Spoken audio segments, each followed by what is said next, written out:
세상은 격 없는 자를 가볍게 여긴다. 아무리 능력이 뛰어나도, 아무리 선한 마음을 가졌어도 제 격을 지키지 못하면 함부로 대접받는다. 이것이 인간 세상의 냉혹한 이치다. 관아에서 30년을 몸담으며 수많은 사람을 보았다. 똑같은 벼슬을 하면서도 어떤 이는 존중받고 어떤 이는 무시당한다. 그 차이가 어디서 오는가? 학식의 차이인가? 집안의 차이인가? 아니다. 격의 차이다.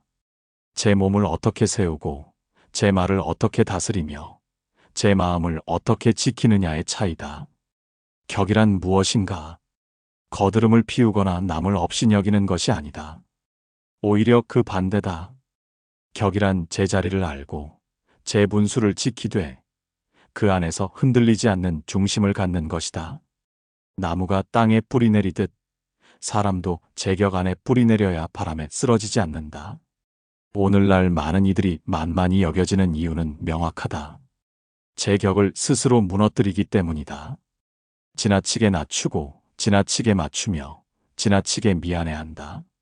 선함과 유약함을 혼동하고 겸손과 비굴함의 경계를 흐린다. 그러니 세상이 그를 가벼이 여기는 것이다. 이제부터 전하는 말을 새겨들으라. 이것은 남을 억누르는 법이 아니라 나를 세우는 법이다. 남을 이기는 술수가 아니라 나를 지키는 지혜다. 격을 지키는 사람은 세상이 함부로 대하지 못한다. 그 이치를 지금부터 밝히겠다. 약함을 보이는 순간 세상은 칼을 꺼낸다. 사람들은 말한다. 착하게 살면 복을 받는다고. 그러나 현실은 다르다. 착하기만 한 사람은 이용당하고 선하기만 한 사람은 짓밟힌다. 이것이 인정의 냉혹함이다. 세상은 약함을 보이는 자에게 자비롭지 않다. 관청에 새로 들어온 젊은 관리를 보라. 첫날부터 모두에게 고개 숙이고 모든 일에 제가 하겠습니다라 말한다. 선한 마음에서 나온 행동이다. 그러나 한 달이 지나면 어떻게 되는가? 모든 자빌이 그에게 몰리고 모든 실수의 책임이 그에게 돌아간다. 그가 거절하지 못한다는 것을 알기 때문이다. 약함을 보인다는 것은 물리적 힘이 없다는 뜻이 아니다. 정신적으로 경계가 무너졌다는 뜻이다. 안 된다는 말을 하지 못하고 이건 제 몫이 아닙니다 라는 선을 긋지 못하며 이 이상은 받아들일 수 없습니다 라는 한계를 정하지 못하는 것이다. 이런 사람은 아무리 능력이 뛰어나도 존중받지 못한다. 왜 그런가? 인간의 본성에 답이 있다. 사람은 본능적으로 경계가 없는 곳으로 파고든다. 담이 낮으면 넘어가고 문이 열려 있으면 들어간다. 악의가 있어서가 아니라 그것이 인간의 자연스러운 습성이기 때문이다. 제 이익을 챙기려는 본능, 편한 길을 찾으려는 성향이 그렇게 만든다. 명나라의 한 재상이 말했다. 호랑이는 약한 짐승을 먼저 문다. 세상도 마찬가지다. 사람들은 무의식적으로 만만한 상대를 찾는다. 부탁하기 쉬운 사람, 거절하지 못하는 사람, 화내지 않는 사람을 먼저 찾는다. 이것은 악한 본성이 아니라 생존의 본능이다. 그러므로 약함을 감추라는 뜻이 아니다. 약함을 방패 삼지 말라는 것이다. 저는 원래 이래요. 저는 거절을 못해요 라고 말하며 제 경계를 무너뜨리지 말라. 그것은 겸손이 아니라 자기 파괴다. 착한 성품은 지켜야 하되 단단한 테두리 안에서 지켜야 한다. 어떻게 하는가? 첫째, 호의와 의무를 구분하라. 도와드리겠습니다와 제가 해야죠는 다른 말이다. 전자는 선택이고 후자는 의무하다. 모든 일을 의무처럼 받아들이면 세상은 그것을 당연하게 여긴다. 둘째, 선을 그어라. 여기까지는 가능하지만 이 이상은 어렵습니다라는 명확한 경계를 보여라. 셋째, 일관성을 유지하라. 오늘 받아주고 내일 거절하면 사람들은 혼란스러워하고 더욱 밀어붙인다. 장터의 상인을 보라. 첫 손님에게 값을 깎아주면 그날 하루 모든 손님이 깎으려 든다. 상의는 안다. 첫 거래에서 선을 지켜야 하루가 편하다는 것을. 사람 사이의 관계도 같다. 처음 만날 때 세운 격이 그 관계의 기준이 된다. 한 가지 더 명심하라. 약함을 보이지 않는 것과 강한 척하는 것은 다르다. 강한 척하는 것은 거짓이고 곧 들통난다. 약함을 보이지 않는 것은 제 중심을 지키는 것이다. 흔들리지 않는 소나무처럼 바람에 굽어지되 부러지지 않는 대나무처럼 제 뿌리를 깊이 내린 자세를 유지하는 것이다. 세상은 냉정하다. 약함을 동정하는 척하지만 실제로는 이용한다. 선함을 칭찬하는 척하지만 실제로는 무시한다. 이것이 인간사의 진실이다. 그러므로 선하되 약하지 말고 부드럽되 흐물거리지 말며 낮추되 깔리지 말아야 한다. 약함을 보이는 순간 세상은 칼을 꺼낸다. 그 칼을 맞지 않으려면 제 갑옷을 단단히 여며야 한다. 그 갑옷이 바로 격이다. 허리를 굽혀도 마음까지 굽히지 마라. 예를 지키는 것과 격을 잃는 것은 다르다. 많은 이들이 이 둘을 혼동한다. 윗사람에게 공손하고 상대를 배려하며 겸손을 보이는 것은 당연한 도리다. 그러나 그 과정에서 제 존엄을 버리고 제 의견을 숨기며 제 권리를 포기한다면 그것은 예가 아니라 비굴함이다. 어느 고을의 이방을 보았다. 수령 앞에서는 허리가 90도까지 굽어졌다.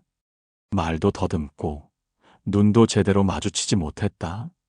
수령이 부당한 명을 내려도 예 하고 받았다. 그는 자신이 예의 바르다고 여겼다. 그러나 수령은 그를 존중하는가? 아니다. 더욱 함부로 대했다. 왜 그런가? 그의 허리가 굽은 것이 아니라 그의 마음이 굽었기 때문이다. 마음이 굽는다는 것은 무엇인가? 제 생각을 포기하는 것이다. 제 판단을 믿지 못하는 것이다. 제 가치를 스스로 낮추는 것이다. 허리는 예를 위해 굽어도 되지만 마음은 결코 굽혀서는 안 된다. 마음이 바로 서 있어야 허리를 굽혀도 격이 무너지지 않는다. 공자께서 말씀하셨다. 군자는 화의부동하고 소인은 동의불허한다. 군자는 남과 조화롭되 자기를 잃지 않고 소인은 남에게 맞추느라 자기가 없다는 뜻이다. 예를 지키되 나를 지키는 것, 이것이 진정한 군자의 자세다. 구체적으로 어떻게 하는가? 첫째, 공손한 태도와 약한 태도를 구분하라. 그렇게 하겠습니다는 공손함이고 뭐든 시키시는 대로 하겠습니다는 약함이다. 전자는 존중하며 따르는 것이고 후자는 생각을 포기한 것이다. 둘째, 의견을 말하되 방식을 조절하라. 제 생각은 다릅니다만 분부를 따르겠습니다라고 말할 수 있어야 한다.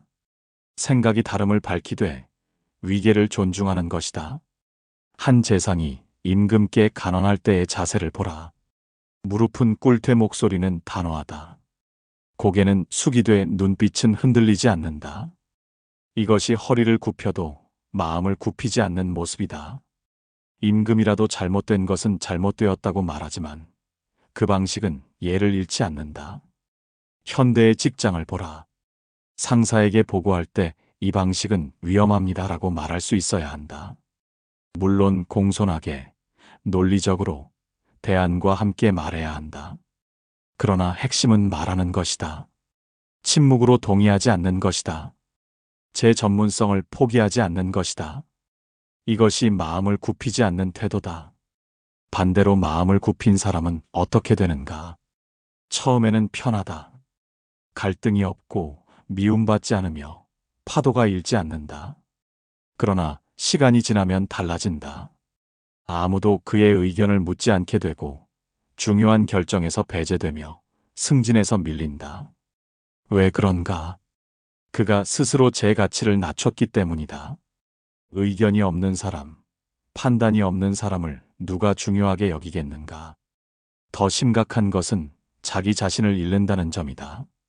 오래 마음을 굽히고 살면 진짜 자신이 무엇을 원하는지, 무엇을 생각하는지 모르게 된다. 거울 앞에서도 낯선 얼굴을 보게 된다. 이것이 가장 큰 비극이다. 세상의 존중을 잃는 것보다 자기 자신을 잃는 것이 더 큰 손실이다. 그러므로 허리를 굽힐 때마다 마음을 점검하라. 나는 지금 얘를 지키고 있는가 아니면 나를 버리고 있는가. 공손함과 비굴함의 차이는 종이 한 장이지만 그 결과는 천지 차이다. 허리는 상황에 따라 굽혀도 되지만 마음만은 늘 꼿꼿이 세워야 한다. 그것이 격을 지키는 첫걸음이다. 경계 없는 사람은 침범당하는 땅과 같다. 밭을 가진 농부는 반드시 경계를 표시한다.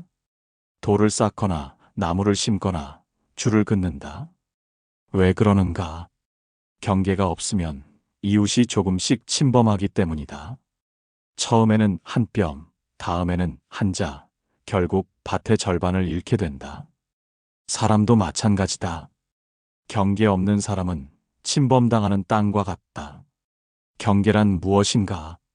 여기까지는 허락하지만 여기서부터는 안 된다는 선이다. 물리적 경계도 있고 시간적 경계도 있으며 감정적 경계도 있다. 이 일은 제 책임이지만 저 일은 아닙니다. 이 시간까지는 가능하지만 그 이후는 어렵습니다. 농담은 좋지만 인격 모독은 참을 수 없습니다와 같은 것들이다. 그런데 많은 사람이 경계를 긋지 못한다. 왜 그런가? 첫째, 미움받을까 두려워한다. 거절하면 나쁜 사람으로 보이지 않을까? 선을 긋면 관계가 나빠지지 않을까 걱정한다. 둘째, 착한 사람으로 보이고 싶어 한다. 모든 것을 받아주고 모든 요구에 응하는 것이 선함이라고 착각한다. 셋째, 자기 가치를 낮게 평가한다. 내가 무슨 자격으로 거절하겠어라고 생각한다. 그러나 진실을 말하겠다. 경계 없는 사람은 오히려 더 미움받는다. 왜 그런가? 사람들이 그의 한계를 모르기 때문에 계속 더 요구하게 되고 어느 순간 그가 폭발하거나 무너지면 사람들은 당황하고 실망한다. 저 사람이 왜 갑자기 저래라고 말한다. 그러나 갑자기가 아니다. 오래 쌓인 침범이 드러난 것일 뿐이다. 한 의원을 보았다. 동료의 부탁을 늘 들어주었다. 대신 당직 서줄 수 있어. 내 환자 좀 봐줄래. 이 보고서 작성 도와줘. 처음에는 기쁘게 도왔다. 그러나 요구는 점점 늘어났고 그의 시간은 점점 사라졌다. 마침내 그가 거절하자 동료들은 그를 이기적이라고 비난했다. 공평한가? 아니다. 그러나 그가 처음부터 경계를 긋지 않았기에 벌어진 일이다. 경계를 긋는 방법은 무엇인가? 첫째, 명확하게 말하라. 죄송하지만 이건 어렵습니다라고 분명히 표현하라. 모호한 말, 돌려 말하는 것은 경계가 아니다. 글쎄요, 한번 생각해 볼게요는 거절이 아니라 보류다. 사람들은 이것을 가능성으로 받아들이고 계속 요구한다. 둘째, 이유를 길게 설명하지 마라. 이미 제 일정이 꽉 차서요. 건강 상태가 좋지 않아서요. 가족과 약속이 있어서요라고 길게 변명하면 상대는 그 이유를 공략한다. 일정 조정하면 되잖아. 하루 이틀만 참아. 가족이 이해해 주겠지. 간단히 어렵습니다라고 말하고 멈춰라. 셋째, 일관성을 유지하라. 오늘 거절하고 내일 받아주면 사람들은 혼란스럽다. 밀어붙이면 되는구나 라고 배운다. 경계는 한 번 정하면 지켜야 한다. 그래야 사람들이 존중한다. 넷째, 대안을 제시할 수도 있다. 이건 못하지만 저건 가능합니다라고 말하면 거절이 부드러워진다. 그러나 대안이 없어도 괜찮다. 경계는 협상 대상이 아니다. 역사를 보라. 나라의 국경이 분명한 곳은 평화롭다. 경계가 모호한 곳은 늘 분쟁이 일어난다. 사람 사이도 같다. 경계가 명확한 관계는 오래간다. 서로 어디까지 가능한지 알기에 침범하지 않고 불편함도 없다. 반대로 경계 없는 관계는 결국 파탄난다. 한쪽은 계속 침범하고 다른 쪽은 계속 참다가 폭발한다. 마지막으로 명심하라. 경계를 긋는 것은 이기심이 아니다. 자기 보호이자 관계 보호다. 제 시간과 에너지와 존엄을 지켜야 진정으로 타인을 도울 수 있다. 바닥난 우물에서는 물을 퍼낼 수 없듯이 소진된 사람은 누구도 도울 수 없다. 경계를 긋는 것이 바로 우물을 채우는 일이다. 경계 있는 사람만이 오래 선하게 살 수 있다. 말의 무게는 과함이 아니라 꼭 필요함에서 나온다. 말이 많은 사람을 조심하라. 그의 말은 가볍다. 말이 적은 사람을 주목하라. 그의 말은 무겁다. 이것이 세상의 이치다. 말의 무게는 분량에서 오지 않는다. 필요한 때, 필요한 만큼만 하는 절제에서 온다. 관아의 회의를 보면 알 수 있다. 어떤 관리는 모든 안건에 의견을 낸다. 때로는 앞사람의 말을 반복하고, 때로는 주제와 무관한 이야기를 늘어놓는다. 처음에는 사람들이 듣는다. 그러나 시간이 지나면 그가 입을 열 때 사람들은 눈을 돌린다. 그의 말이 별로 중요하지 않다는 것을 알기 때문이다. 반면 어떤 관리는 대부분 침묵한다. 그러나 핵심을 찌를 때 한마디 한다. 이 방식은 재정 부담이 큽니다. 이전 사례를 보면 실패했습니다. 짧지만 정확하다. 모두가 귀를 기울인다. 그의 말이 늘 중요했기에 사람들은 그가 말할 때 주목하는 습관이 생긴다. 왜 말이 많으면 가벼워지는가? 첫째, 불필요한 말이 섞이기 때문이다. 100마디 중 10마디만 중요하면 사람들은 전체를 가볍게 여긴다. 둘째, 생각이 정리되지 않았다는 인상을 준다. 말이 많다는 것은 머릿속이 정리되지 않았다는 증거다. 셋째, 주목받고 싶은 욕구가 보인다. 모든 자리에서 말하려는 사람은 자신을 드러내려는 욕심이 앞선다. 말을 줄이는 방법은 무엇인가? 첫째, 묻기 전에 대답하지 마라. 많은 사람이 질문도 받지 않았는데 설명하고 요청도 없는데 조언한다. 이것은 오지랖이다. 상대가 원할 때까지 기다려라. 둘째, 한 문장으로 정리하라. 말하기 전에 핵심을 한 문장으로 만들어라. 제가 하고 싶은 말은 무엇인가? 그 한 문장이 명확하지 않으면 입을 열지 마라. 셋째, 반복하지 마라. 한 번 말한 것을 다시 말하는 습관을 버려라. 아까도 말했지만으로 시작하는 말은 대부분 불필요하다. 한 번에 명확히 말하면 반복할 필요가 없다. 넷째, 감정을 말에 섞지 마라. 화가 났을 때, 흥분했을 때 하는 말은 대부분 후회한다. 마음이 격해지면 입을 다물어라. 진정된 후에 필요하면 그때 말하라. 다섯째, 침묵을 두려워하지 마라. 많은 사람이 침묵을 불편해한다. 대화의 공백을 채우려고 쓸데없는 말을 한다. 그러나 침묵도 대화의 일부다.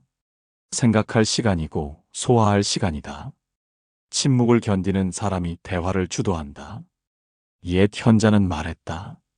말을 많이 하면 실수가 많고 말을 아끼면 몸을 보전한다. 이것은 소극적으로 살라는 뜻이 아니다. 전략적으로 말하라는 것이다. 모든 전투에 칼을 빼면 칼날이 무뎌진다. 결정적 순간을 위해 칼을 품고 있어야 한다. 말도 마찬가지다. 구체적 사례를 보자. 회의에서 상사가 엉뚱한 제안을 한다. 10명 중 9명이 침묵한다. 1명이 즉시 반박한다. 그건 안 됩니다. 왜냐하면 그는 용감해 보이지만 상사는 불쾌하다. 또 다른 1명은 나중에 조용히 찾아가 데이터를 보여주며 이 부분이 우려됩니다라고 말한다. 둘 다 같은 의견이지만 방식이 다르고 결과도 다르다. 후자가 말의 무게를 아는 사람이다. 말은 화살과 같다. 한 번 날아가면 되돌릴 수 없다. 그러므로 활시위를 당기기 전에 관역을 확인하고 바람을 살피며 힘을 조절해야 한다. 아무렇게나 쏘는 화살은 빗나가거나 아군을 맞춘다. 필요한 말만 적절한 때, 적절한 방식으로 하라. 그것이 말의 무게를 지키는 길이다. 말 많은 사람은 신뢰를 잃고 말 적은 사람은 신뢰를 얻는다. 이것이 세상의 법칙이다. 표정과 몸짓이 말보다 먼저 격을 드러낸다. 말하기 전에 이미 승부는 난다. 표정과 몸짓이 상대에게 신호를 보내기 때문이다. 자신 있는 사람과 그렇지 않은 사람은 입을 열기 전부터 구별된다. 시선, 자세, 손의 움직임, 이 모든 것이 격을 드러낸다. 한 젊은 관리가 상관에게 보고한다. 고개는 푹 숙이고 눈은 바닥을 보며 손은 옷깃을 만지작거린다. 목소리도 떨린다. 그의 보고 내용은 훌륭하다. 그러나 상관은 그를 신뢰하지 않는다. 왜 그런가? 그의 몸이 불안함을 말하고 있기 때문이다. 말은 자신 있다고 하지만 몸은 확신이 없다고 외친다. 반대 사례를 보자. 다른 관리는 차분히 앉아 상관의 눈을 마주본다. 손은 가만히 무릎 위에 놓고 목소리는 고르다. 같은 내용을 보고해도 신뢰도가 다르다. 그의 몸이 확신을 표현하기 때문이다. 내용이 아니라 태도가 신뢰를 만든다. 구체적으로 어떤 몸짓이 격을 떨어뜨리는가? 첫째, 과도한 웃음이다. 긴장하면 사람들은 웃는다. 말끝마다 웃고 심각한 상황에서도 웃는다. 이것은 불안의 표시다. 저는 위협이 아닙니다. 저를 공격하지 마세요라는 신호다. 웃음은 친근함을 줄 수 있지만 과하면 가벼움을 준다. 둘째, 산만한 손동작이다. 머리를 긁고 옷을 만지고 손가락을 까딱거린다. 이것은 긴장의 신호이자 집중하지 못한다는 표시다. 상대는 무의식적으로 이것을 감지하고 그를 만만하게 본다. 셋째, 피하는 시선이다. 눈을 마주치지 못하고 이리저리 시선을 돌린다.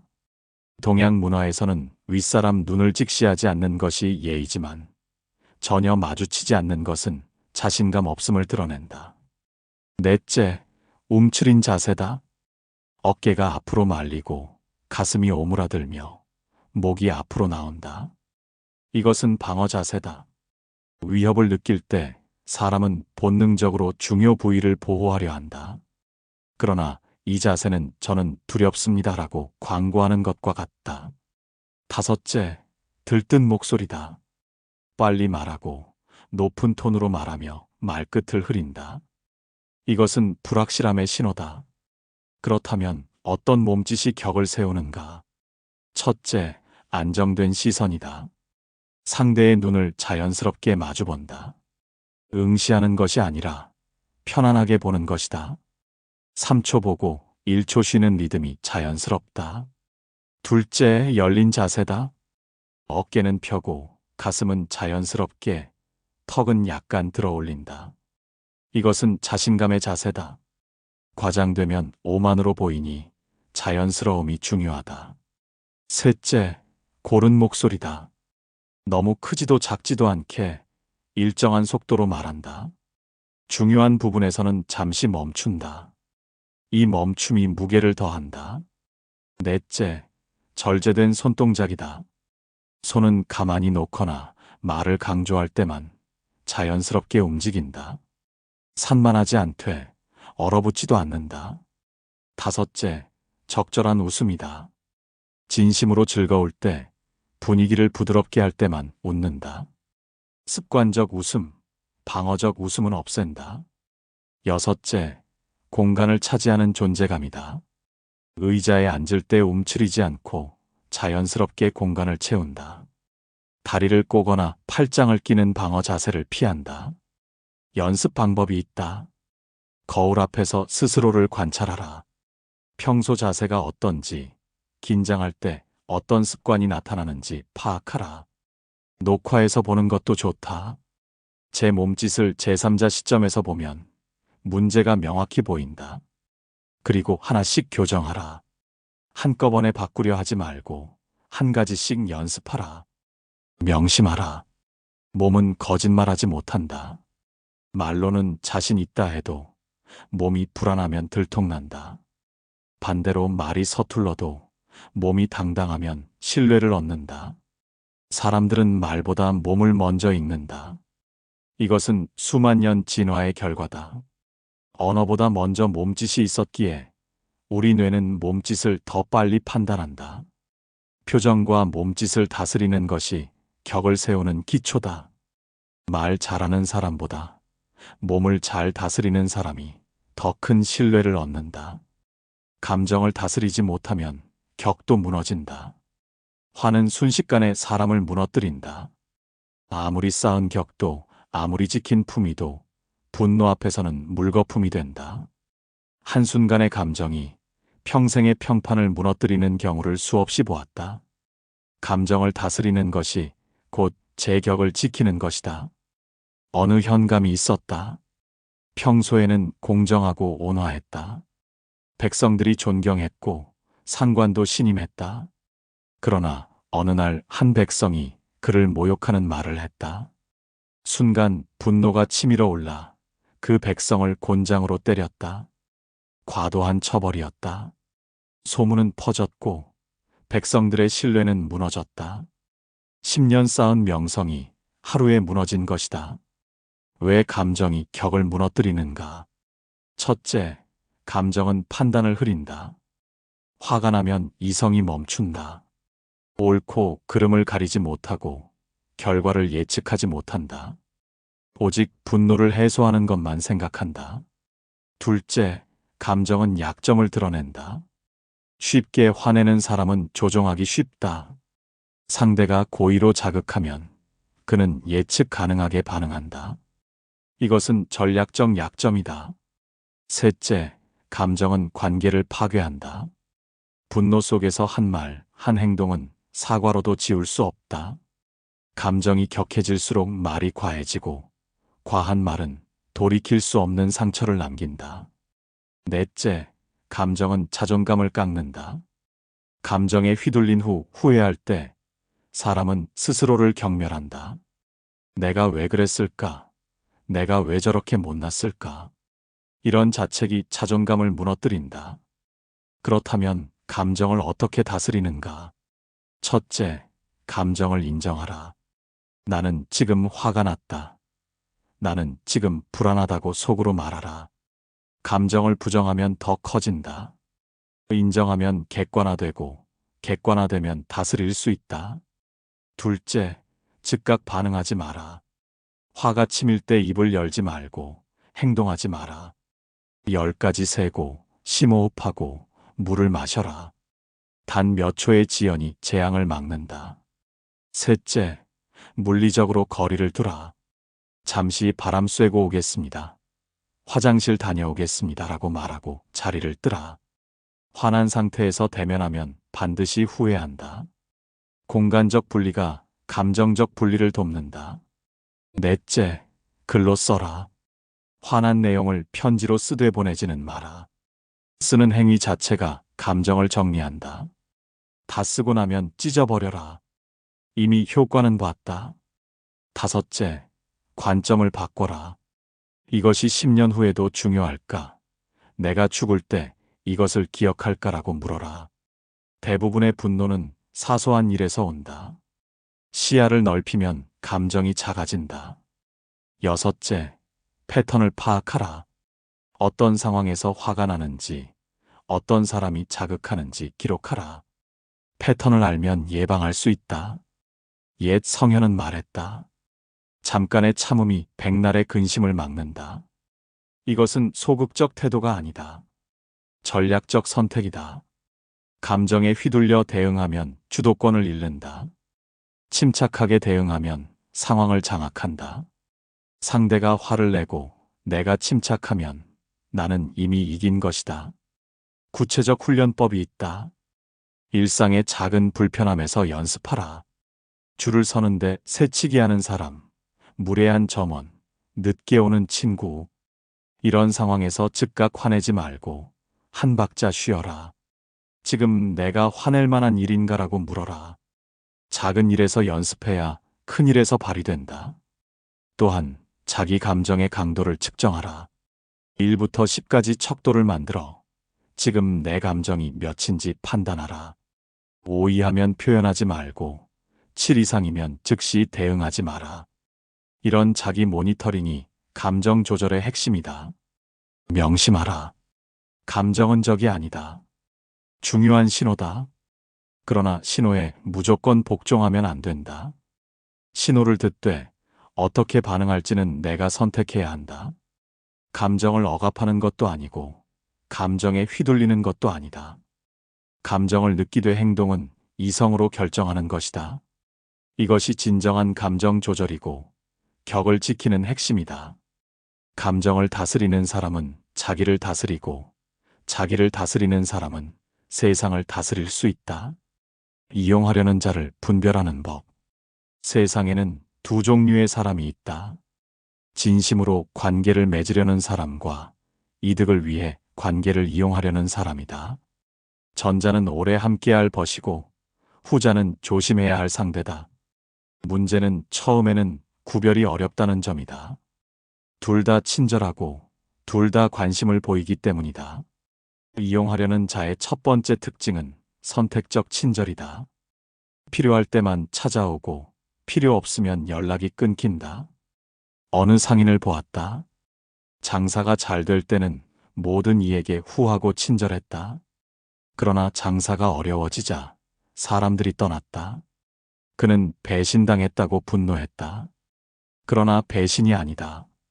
애초에 이익으로 맺어진 관계였을 뿐이다. 그가 먼저 그렇게 관계를 맺었다. 두 번째 특징은 불균형한 요구다. 늘 받기만 하고 주지 않는다. 도움을 청할 때는 간곡하지만 상대가 어려우면 바쁘다는 핑계로 피한다. 한 관리가 있었다. 승진할 때는 많은 이들이 축하했다. 그러나 그가 실각하자 아무도 찾아오지 않았다. 그때 그는 알았다. 진짜 벗이 누구인지. 진짜 벗은 손으로 셀 만큼 적었다. 세 번째 특징은 뒤에서 다른 말을 한다. 앞에서는 칭찬하고 지지하지만 뒤에서는 험담하고 비난한다. 이것은 가장 위험한 유형이다. 신뢰를 주지만 실제로는 배신한다. 어떻게 알 수 있는가? 다른 사람에 대해 험담하는 사람은 당연히 뒤에서도 험담한다. 앞에서 어를 욕하면 뒤에서는 당연히 당사자도 욕한다. 네 번째 특징은 감정을 이용한다. 죄책감을 유발하거나 동정심을 자극하거나 의리를 내세운다. 내가 너한테 그렇게 해줬는데 우리 사이에 이럴 거야. 너만 믿는다와 같은 말로 압박한다. 진정한 관계는 강요하지 않는다. 이런 말이 나온다면 이미 건강한 관계가 아니다. 다섯 번째 특징은 경계를 무시한다. 한 번 거절해도 계속 요구하고 사생활을 침범하며 불편함을 무시한다. 그냥 한 번만 이게 마지막이야 라고 말하지만 마지막이 아니다. 계속된다. 경계를 무시하는 사람은 상대를 존중하지 않는다는 증거다. 그렇다면 어떻게 대응하는가? 첫째, 초기에 테스트하라. 작은 부탁을 해보라. 진짜 벗은 기꺼이 돕는다. 이용하려는 자는 핑계를 댄다. 이것으로 의도를 파악할 수 있다. 둘째, 시간을 투자하라. 진짜 관계는 시간이 걸린다. 갑자기 친해지려는 사람, 급하게 친밀함을 요구하는 사람은 의심하라. 대부분 무언가 필요해서다. 셋째, 균형을 관찰하라. 관계는 주고받음이 균형을 이뤄야 한다. 한쪽으로 치우치면 건강하지 않다. 내가 늘 주기만 한다면 그 관계는 재고해야 한다. 넷째, 거절해보라. 한 번 거절했을 때의 반응이 진짜 모습을 드러낸다. 진짜 벗은 이해하고 존중한다. 이용하려는 자는 화내거나 거리를 둔다. 다섯째, 직관을 믿으라. 뭔가 이상하다는 느낌이 들면 대부분 맞다. 우리 본능은 거짓과 진실을 구분한다. 머리로 합리화하려 하지 말고 가슴의 느낌을 신뢰하라. 여섯째, 천천히 가까워져라. 급하게 모든 것을 나누지 마라. 시간을 두고 조금씩 신뢰를 쌓아라. 진짜 관계는 급하지 않다. 옛말에 사람을 알려면 3번의 여름과 3번의 겨울을 함께 보내라고 했다. 좋을 때의 모습과 어려울 때의 모습이 다르기 때문이다. 진짜 벗은 어려울 때 곁에 있고 가짜 벗은 좋을 때만 곁에 있다. 이것을 분별하는데 시간이 필요하다. 마지막으로 명심하라. 모든 관계를 의심하며 살라는 뜻이 아니다. 그러나 순진하게 모두를 믿으라는 것도 아니다. 지혜롭게 분별하라는 것이다. 진심을 주되 방어도 하고 친절하되 경계도 유지하라. 이것이 성숙한 관계의 자세다. 이용하려는 자를 분별하는 것은 제격을 지키는 중요한 능력이다. 좋은 사람들과 어울려야 좋은 사람이 된다. 나쁜 사람들과 어울리면 결국 나도 나빠진다. 사람을 고르는 것이 곧 인생을 고르는 것이다. 정면 충돌보다 우회가 때로는 더 강하다. 많은 이들이 착각한다. 격을 지키려면 정면으로 맞서야 한다고. 모든 부당함에 대들고 모든 모욕에 응수해야 한다고. 그러나 이것은 격이 아니라 혈기다. 진정한 강함은 싸울 때를 아는 것이고 피할 때를 아는 것이다. 손자병법에 이르길 100번 싸워 100번 이기는 것이 최선이 아니다. 싸우지 않고 이기는 것이 최선이다. 이것은 비겁함이 아니라 지혜다. 불필요한 전투를 피하고 결정적 전투에 집중하는 것이다. 사람 사이의 관계도 마찬가지다. 어느 관리가 상관의 부당한 지시를 받았다. 즉시 반박하고 싶었다. 그러나 참았다. 대신 며칠 후 데이터를 준비해 조용히 찾아가 이 방식을 검토해 보셨으면 합니다라고 제안했다. 상관은 검토 후 생각을 바꿨다. 정면 충돌 없이 목적을 달성한 것이다. 이것이 우회의 힘이다. 우회가 필요한 경우는 언제인가? 첫째, 상대가 감정적일 때다. 화난 사람과 논리로 싸우면 진다. 감정이 이성을 덮었기에 무슨 말을 해도 소용없다. 이때는 시간을 두고 감정이 가라앉기를 기다려야 한다. 둘째, 권력 차이가 클 때다. 상관, 고객, 갑의 위치에 있는 사람과 정면 대결하면 손해다. 우회에서 목적을 달성하는 것이 현명하다. 셋째, 관계를 지켜야 할 때다. 가족, 오랜 친구, 동료와의 관계에서 매번 정면 승부하면 관계가 파탄난다. 때로는 한 발 물러서고, 때로는 못 본 척하고, 때로는 우회해서 말해야 한다. 넷째, 중요하지 않은 일일 때다. 모든 전투를 치를 필요는 없다. 중요한 전투를 위해 에너지를 아껴야 한다. 우회하는 방법은 무엇인가? 첫째, 타이밍을 조절하라. 지금 말하지 말고 나중에 말하라. 지금은 바쁘시니 나중에 여쭤봐도 될까요? 라고 시간을 미뤄라. 감정이 격해진 순간보다 차분한 순간이 훨씬 효과적이다. 둘째, 경로를 바꿔라. 직접 말하기 어려우면 중간 사람을 통하라. 이메일로 하거나 제안서로 하거나 회의 안건으로 올려라. 셋째, 틀을 바꿔라. 당신이 틀렸습니다. 대신 제가 이해한 바로는 으로 시작하라. 비난이 아니라 확인의 형식을 취하라. 넷째, 질문으로 바꿔라. 이건 안 됩니다. 대신 이 방식의 위험은 무엇일까요? 라고 물어라. 공격이 아니라 탐구의 자세를 보여라. 다섯째, 제3자를 이용하라. 많은 사람들이 우려하더군요 라고 말하면 개인 대 개인의 대결이 아니라 객관적 의견처럼 들린다. 여섯째, 시간을 벌어라. 검토해보고 답변 드리겠습니다 라고 말하면 즉각 대결을 피하고 준비할 시간을 얻는다. 그러나 명심하라. 우회가 항상 정답은 아니다.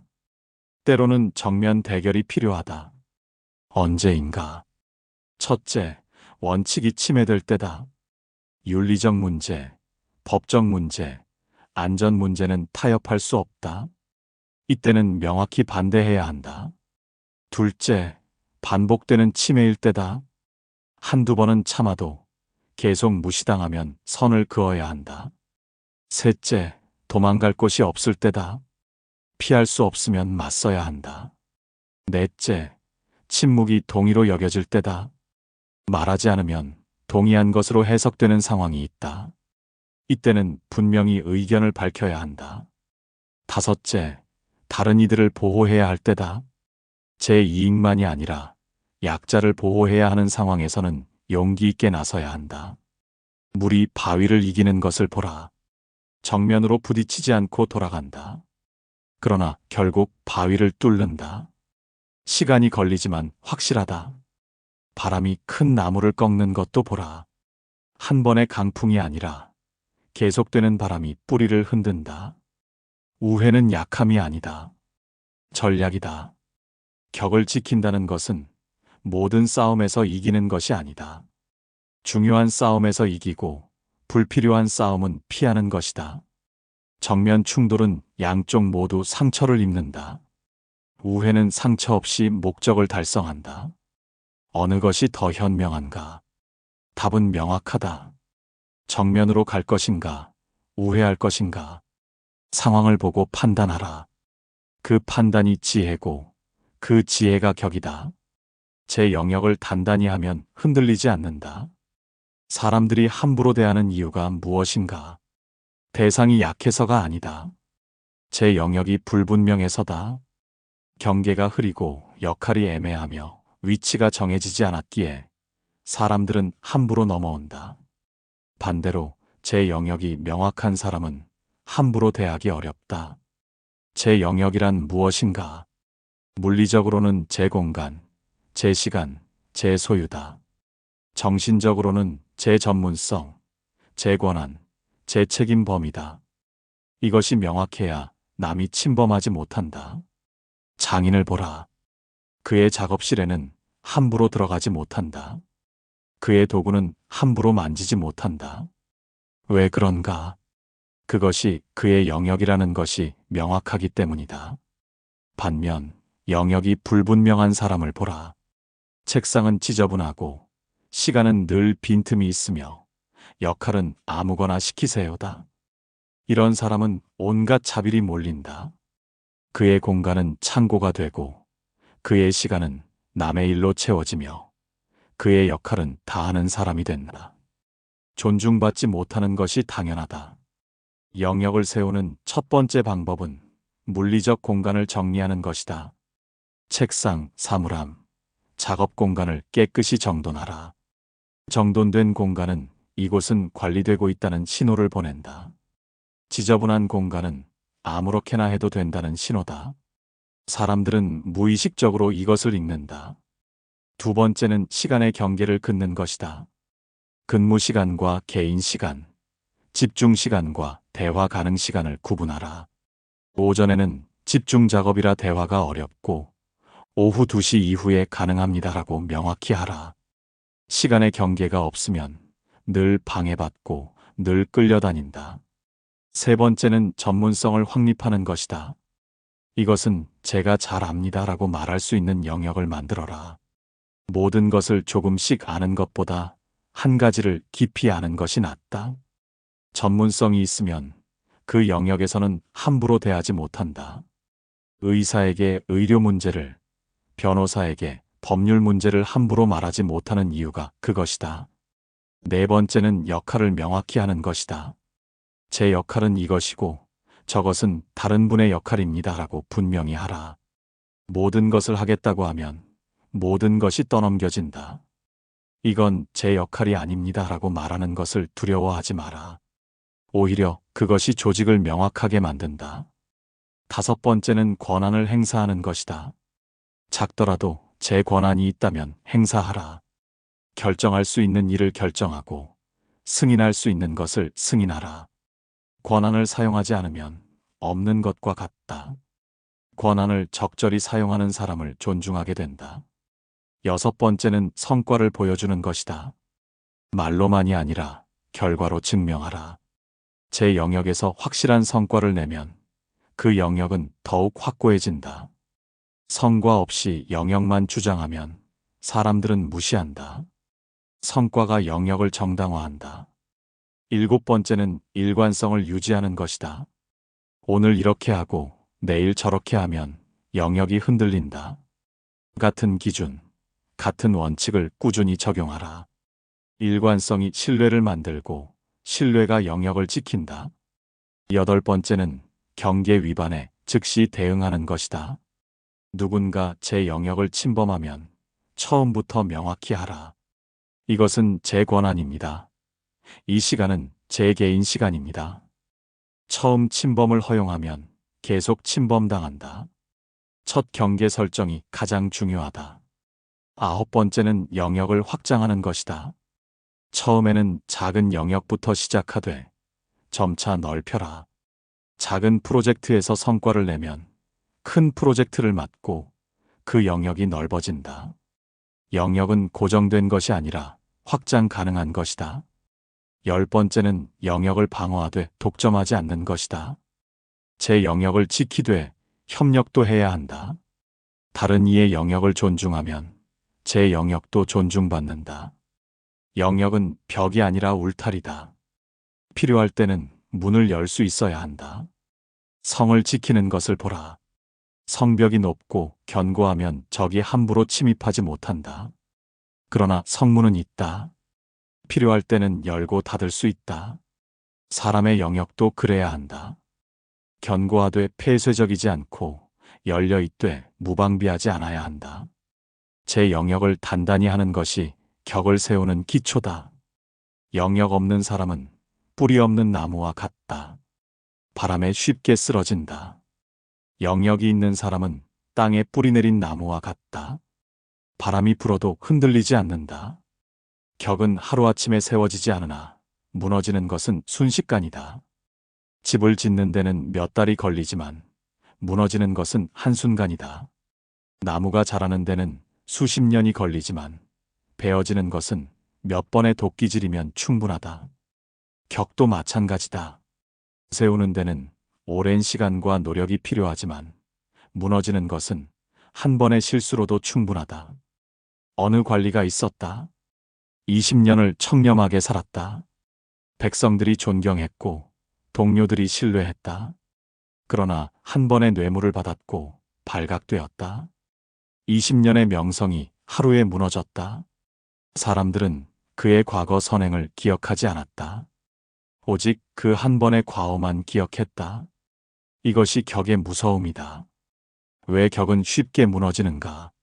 첫째, 사람들은 좋은 것보다 나쁜 것을 더 기억한다. 심리학에서 이것을 부정성 편향이라 부른다.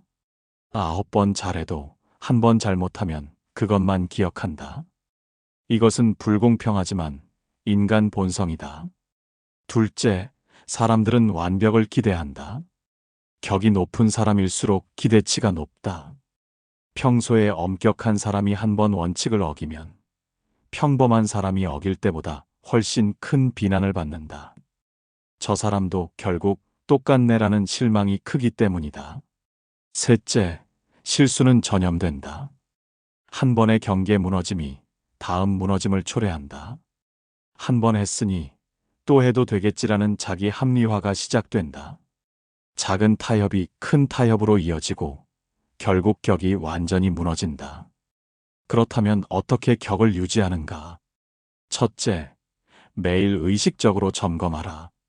오늘 나는 내 원칙을 지켰는가? 오늘 나는 내 경계를 유지했는가? 매일의 작은 점검이 큰 무너짐을 막는다. 운동하듯이 습관처럼 점검해야 한다. 둘째, 작은 것부터 지켜라. 큰 원칙은 사실 큰 시험이 왔을 때 지켜지는 것이 아니다. 일상의 작은 선택에서 지켜져야 한다. 사소한 약속, 작은 거짓말, 조금의 편법. 이런 작은 것들이 무너지면 결국 큰 것도 무너진다. 작은 것에 성실한 사람이 큰 것에도 성실하다. 셋째, 예외를 만들지 마라. 이번 한 번만, 이 경우는 특별해라는 생각이 격을 무너뜨린다. 원칙에 예외를 만드는 순간, 그것은 원칙이 아니게 된다. 어렵더라도 일관되게 지켜야 한다. 일관성이 신뢰를 만든다. 넷째, 피곤할 때 특히 조심하라. 사람은 지치면 판단력이 흐려진다. 평소에는 안 하던 실수를 한다. 스트레스 받을 때, 화날 때, 급할 때가 가장 위험하다. 이럴 때일수록 속도를 늦추고 한 번 더 생각하라. 다섯째, 주변 환경을 관리하라. 격 없는 사람들과 어울리면 자신도 모르게 격이 낮아진다. 다들 이렇게 하는데 나만 왜라는 생각이 든다. 반대로 격 있는 사람들과 어울리면 자연스럽게 격이 유지된다. 환경이 사람을 만든다. 여섯째, 실수했을 때 즉시 바로잡으라. 실수 자체보다 실수를 감추려는 것이 더 큰 문제다. 잘못했으면 인정하고 사과하고 바로잡으라. 이것이 오히려 격을 지키는 길이다. 완벽한 사람은 없다. 그러나 책임지는 사람은 존경받는다. 일곱째, 장기적 관점을 유지하라. 당장의 이익, 순간의 편안함에 격을 팔지 마라. 이것이 10년 후에 나에게 어떤 영향을 줄까를 생각하라. 단기적으로는 손해보는 것 같아도 장기적으로는 격을 지키는 것이 이득이다. 여덟째, 기록하라.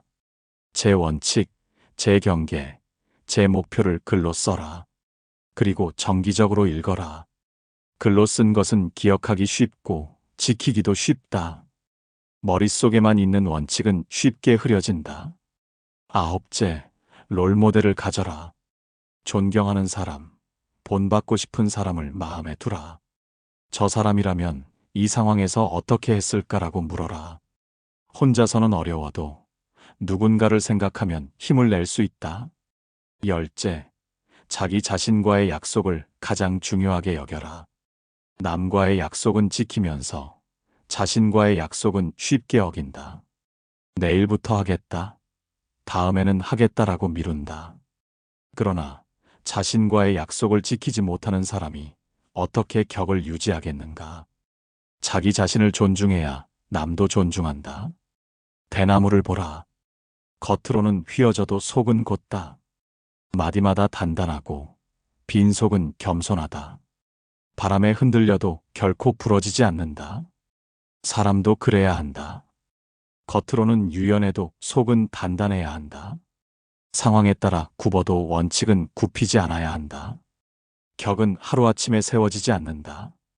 매일매일의 선택, 작은 실천, 꾸준한 노력이 쌓여 격이 된다. 그러므로 조급해하지 마라. 천천히, 그러나 확실하게 나아가라. 오늘 한 걸음이 내일의 격을 만든다. 동시에 명심하라. 오래 쌓은 격도 한순간에 무너질 수 있다는 것을. 매 순간 깨어있고 매 선택을 신중히 하라. 격을 지키는 것은 평생의 과제다. 그러나 그 과제를 완수하는 사람만이 세상의 존경을 받고 제 삶의 주인이 된다. 격을 지키는 사람은 쉽게 무너지지 않는다. 이것이 진리다. 마지막으로 격을 지킨다는 것은 거창한 일이 아니다. 매일 아침 제자리에서 흔들리지 않고 매 순간 제 원칙을 지키며 매번의 선택에서 제 품위를 잃지 않는 것이다. 이 단순한 일을 꾸준히 하는 것이 가장 어렵고 또한 가장 중요하다. 세상은 변한다. 사람도 바뀌고 환경도 달라진다. 그러나 변하지 않아야 할 것이 있다. 제 중심이다. 제 격이다. 바람이 불어도 뿌리 깊은 나무는 쓰러지지 않듯이 세상이 흔들어도 격 있는 사람은 무너지지 않는다. 오늘부터 시작하라. 작은 것부터 실천하라. 불필요한 말을 줄이고 명확한 경계를 긋고 제 감정을 다스려라. 아무도 알아주지 않아도 괜찮다. 제 격은 남에게 보여주려고 세우는 것이 아니라 나 자신을 위해 세우는 것이기 때문이다. 실수할 것이다. 넘어질 것이다. 그래도 괜찮다. 다시 일어나 먼지를 털고 걸으면 된다. 격은 완벽함이 아니라 꾸준함에서 나온다. 100번 넘어져도 101번 일어서는 사람이 진정격 있는 사람이다. 세상이 함부로 대할 때 스스로를 낮추지 마라. 세상이 무시할 때 제 가치를 의심하지 마라. 남의 평가에 흔들리지 말고 제 내면의 목소리에 귀 기울여라. 진정한 격은 밖에서 오지 않는다. 안에서 나온다. 이제 손에 든 이 글을 내려놓고 제 삶을 들여다보라. 무엇을 바꿔야 하는가? 무엇을 지켜야 하는가? 답은 이미 마음속에 있다. 단지 실행하지 않았을 뿐이다. 격을 지키는 사람은 쉽게 무너지지 않는다. 이 말을 가슴에 새기고 오늘부터 한 걸음씩 나아가라. 천리 길도 한 걸음부터다. 평생의 격도 오늘 한 선택부터 시작된다. 제 격을 지켜라. 그것이 세상을 살아가는 가장 확실한 방법이다.